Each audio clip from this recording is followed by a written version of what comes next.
Good morning teachers and welcome back to my channel. So I spent yesterday, I was trying to get a video up, but I achieved a little bit more success doing a bunch of planning. If you'd watched my previous vlog, I've kind of realized the importance of planning, of making sure that I kind of want to get comfortable here. The importance of making sure that you've planned as much as you possibly can, as far down to the last detail as you possibly can, so that when you actually start doing the build of the course, you've got a guideline to work from. So basically that's what I was doing yesterday. What I'll do is I'll make a small, I keep saying small video and they always end up being like 15-20 minutes. That's fine. If you have the patience to watch it, you'll definitely learn something.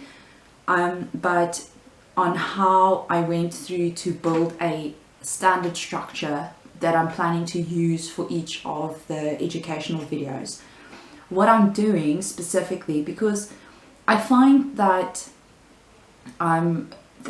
guidelines and courses on how to use Moodle and how to build courses, they're fairly saturated, but there's two things that seems to be missing in the greater scheme of things. The first one is how to take the information that you want to put into a course and structure it in a way for you to simply take it and put it into the course, so create the activities and that kind of stuff. And the other thing is I have a slight obsession with the Moodle app. It has amazing possibilities. The potential, that's the word I'm looking for. It has amazing potential, and I find that very few people are actually using it. At the same time, there's very little information on specific guidelines on how to create your course so that it's a little bit more app compatible. I say that because it's very easy for us to go, okay, I'm going to write a workbook and then I'm going to upload it as a Word document or a PDF, anything that could be edited and altered by the student, and then they fill it in and they upload it and then you complete it. And it's sort of the shortcut, easy way to do things. Now, unfortunately, when you're working with an app, there's certain restrictions. So for example, a lot of people are not going to be able to download a document and fill it in. Logistically, there's a lot of problems with that. But if you were to create an app, if you were to create your course in such a way that you have your workbook is maybe a separation of activities where each one is just information that's filled in, turning your quizzes and exams into multiple choice questions. Now, the funny thing is you can still make a multiple choice question really hard.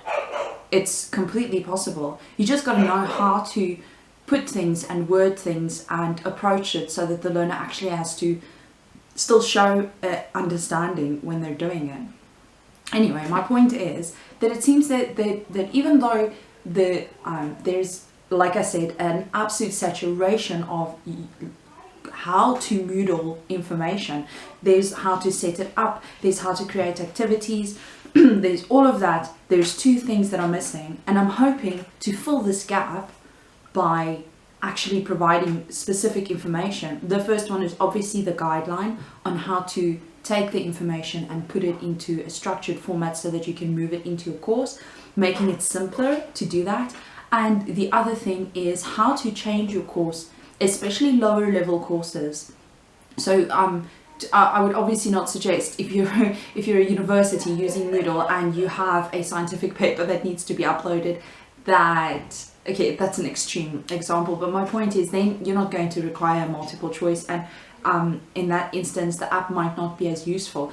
But if you're doing smaller courses, specifically what we refer to in South Africa as skills courses, it's using the app, creating the courses so that you can use the app can actually help you in making sure that the learner has ample opportunity to complete the work.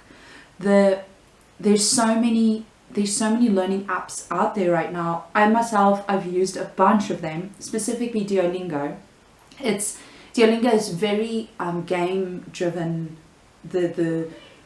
The approach or the concept behind it is very game driven. So you kind of aim for, receiving another badge. You aim for receiving a gold on one of your activities or one of the levels, or you compete against other people for time spent actually doing things, which is that it's not necessarily specifically translatable into all of the courses that you might be doing, but as a concept, using some of those notions and ideas is amazing. I find that I'm very intrigued by the badges, and I see the badges are becoming the last time I used badges, or at least the last time I played with badges, was probably a little bit over a year ago, and the possibility there is absolutely endless. Like, the first thing I did was I did a profile completion badge, and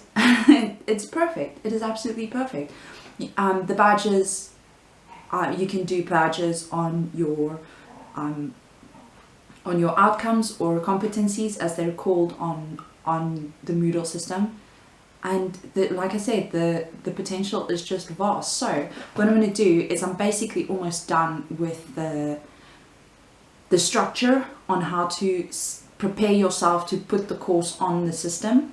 And I would very much like to share that with you. So like I said in my previous video as well, I'm not necessarily going to share the end result video with you, the one where I'm actually doing the class for someone to participate in it. But I really want to share the process with you, because I think it's going to be valuable for basically anybody who is, whether you're online already, whether you're very experienced in being online as an educator, as a teacher, as a facilitator, or if you're just starting on it, to be able to just get used to how to work this kind of stuff.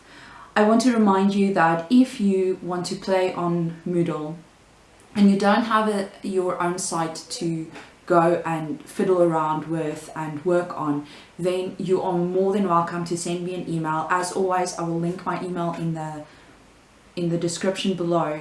Send me an email. Let me create you a profile on my system so that you can go play around with it. Half the battle is won when you stop being scared of going online. Half the battle is won when you start to realize that you can't really break things, you can't really mess up. You can just, do it a little bit wrong and then go back and fix it, which is amazing.